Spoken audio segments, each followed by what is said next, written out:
with groundbreaking news and cutting-edge commentary. Challenging your personal worldview and taking a deeper look into current events, politics, economics, and government. We bring you Trevor Thiessen with the Thiessen Report. Hello, my name is Trevor Thiessen. Welcome back to the Thiessen Report. This is our first official episode, so thank you for joining us.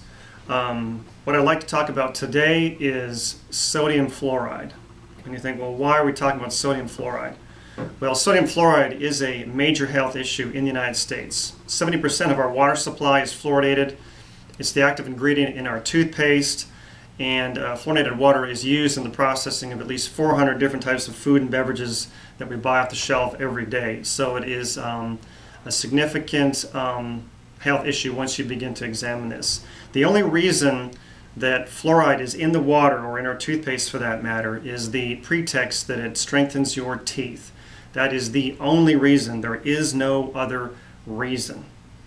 And we are going to dispel that myth today. I'm just going to flat out tell you that's what it is. It's a myth. And we're going to get into why this myth has been perpetuated, the health risks involved with fluoride, and some of the other issues that are related to that. Just as an example, fluoride is the active ingredient in rat poison. So why would it be something that we would want to ingest? Why would it be something you want to brush your teeth with? And here's the thing. Here's where fluoride comes from. It comes from the aluminum production industry. It comes from phosphate fertilizer industry. It comes from the production of nuclear weapons. It's the waste product of those industries. So why is the waste product, this garbage, being put into our water supply, toothpaste, and other sources?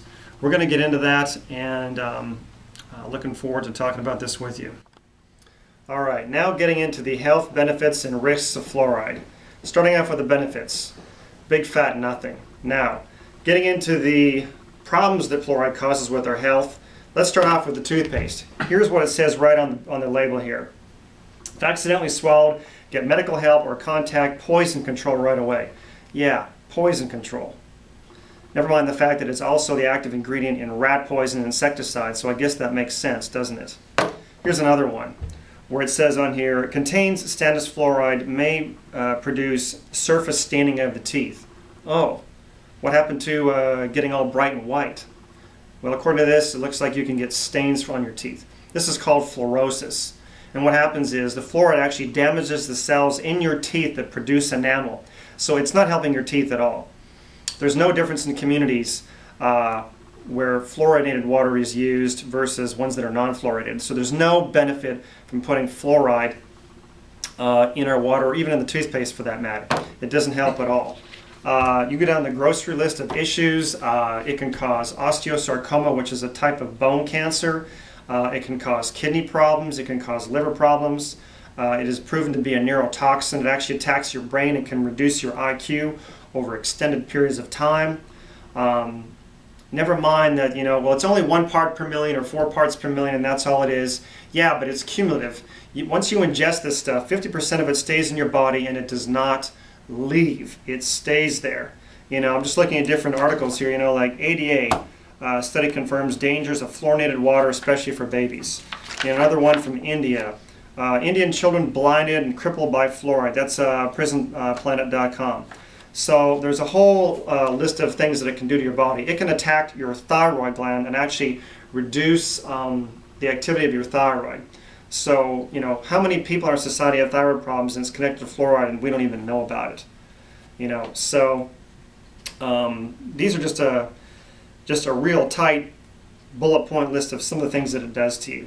And for me, that's enough to say I'm not drinking it anymore. Okay, now you're wondering, if fluoride is so bad, why did it get into the water system in the first place? When you look at history, the first ones to actually put fluoride in the water were the Nazis during World War II, actually back in the 30s. They put it in the water to dumb down the Jewish prisoners so that they would not want to escape. They put fluoride in the water to dumb down so that it would make them easier to control. That's why they did it. The Soviets later copied them. During the Lend-Lease program, World War II, the U.S. flew tons of fluoride over the Soviet Union, presumably to be used in their gulags. We have an article here This is a quote from Charles Eliot Perkins, scientist and author, chemist from Washington, D.C., and this is a quote from him. "The real reason behind water fluoridation is not to benefit children's teeth. If this were the real reason, there would be many ways in which it could be done, which are much easier, cheaper, and far more effective. The real purpose behind water fluoridation is to reduce the resistance of the masses to domination and control and loss of liberty." Yes, there are actually politicians that think this way in America. This is part of it. This is half of it. The other half is the fact that it is a toxic substance that is expensive to get rid of.